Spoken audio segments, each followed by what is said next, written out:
I like Marvel. My favourite Marvel hero is in fact Miss Marvel. And yes, there are Miss Marvel. There are a couple of Miss Marvels in display. I'll show you because you can't really see them very well. There you've got the MC Infinity Ultron Wave Miss Marvel, and then you've got a Gamerverse Miss Marvel at the back. I think that's right in front of Kid Omega and behind Wanda, Multiverse of Madness Wanda. So yeah, a couple of Miss Marvels in the collection, and if you want to get like a more in-depth breakdown of the collection, I will gladly give you one because there's quite a few characters you probably don't know are in there. Purely because either I am covering them up the entire time because I have to be in frame, or B, they are just straight up not in the frame. Because for instance, is one no one expects. I have a Gigan in there. Yeah, Gigan, the Godzilla villain. He's just off camera, so it's not like you'd ever notice him because he's right behind a couple of he's right behind a couple of figures based off a guy which these days. Trust me, I have to explain that right now. But yeah, why do I like Miss Marvel so much? Well, firstly, she represents so much and so well in such a small package. I mean, literally, she's 5'4". But yeah, well, in my mind, she represents three things.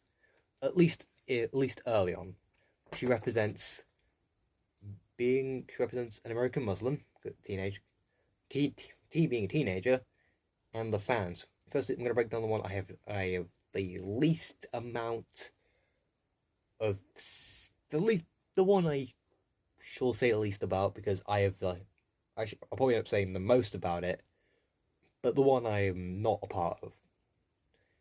Being a Muslim American, because I am an atheist British. But I can at least attest the fact that there was a lot of care put into a creation to represent as many of them as possible, because apparently, according to a consensus, most Muslim Americans do not wear a hijab. Hence why Kamala does not wear one. But they even manage to get representation in for the ones that do, with Nakia here.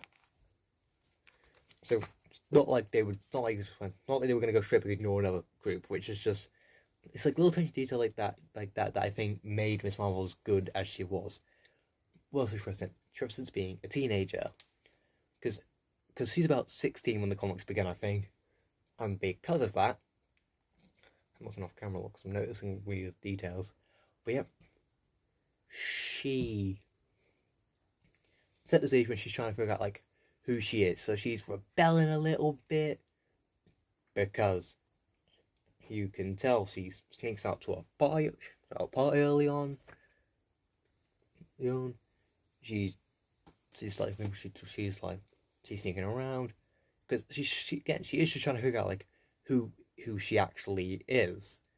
Like, because a lot of like no matter what she does, a lot of her life, let's be honest, will be defined by her skin color and religion. That's going to define her for a lot of people, and I think it even did, like, in the real world.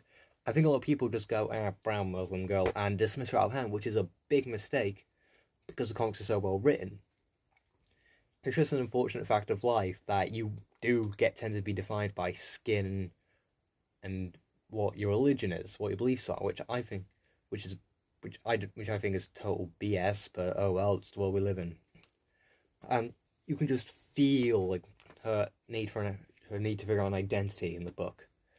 And the other thing I think she represents quite well is being a fan, because the first things we see her do, writing fan fiction. Fans do this, and if anyone's going to hate on fan fiction, please just don't.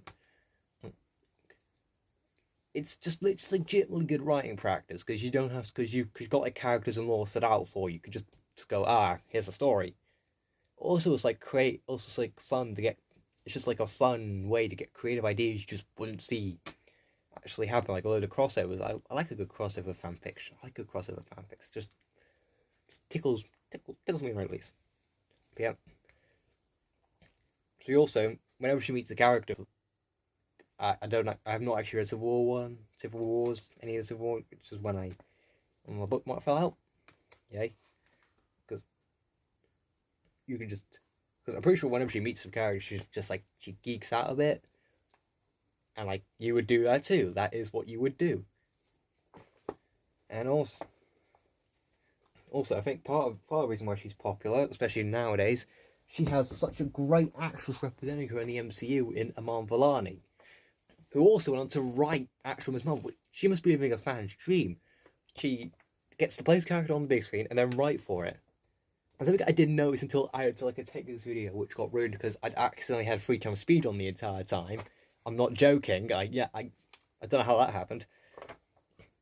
The artist behind America Chavez Made in the USA is I'm pretty sure it was one of the artists for Ms. Marvel, the New Mutant, Carlos Gomez, which I like the guy's art.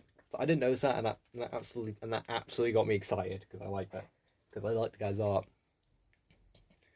I have feelings about the Mutant one, and they can be something like this. I didn't like it. I didn't like so much as first because I think comics and MCU should really remain as separate as they kind of were when the MCU adapts something. But then I learned that apparently Miss Marvel was in fact meant to be a mutant at first, but was changed to be an Inhuman because she was really showing that weird phase where Marvel was trying to push Inhumans to be a big thing. It's because Fox owned X-Men. Yeah. So you see that kind of gives like the whole mutant change thing. It's like, oh, this is like a restoration of what the character was meant to be, but oh well, it is what it is. But let's engage in a moment of silence for the Inhumans' relevancy. Anyway, so yeah, that's why Miss Marvel is one of my favorite. It's my favorite hero, like fiction. But she tops you take DC into account, she still tops that list. And I hope this character, and it doesn't look like it, but I hope this character goes nowhere and continues to thrive. Anyway, that's the video. I hope you enjoyed. Don't forget to like, share, subscribe, and enjoy your day. Goodbye.